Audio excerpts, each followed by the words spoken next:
Hello, in this video I'm going to show you tips and tricks to save battery life on Samsung Galaxy A55 5G.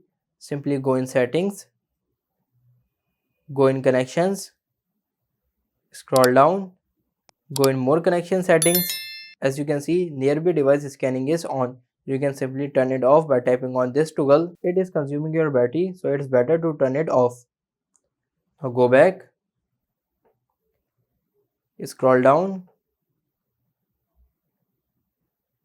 go in accessibility, go in vision enhancement, scroll down. As you can see, reduce animation. Turn it on. It will help you to save your battery.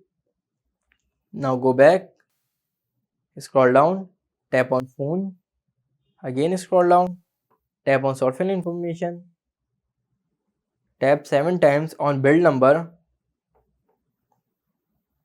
As you can see, developer mode has been enabled. Now go back, scroll down, tap on developer options, search here, background, process limit.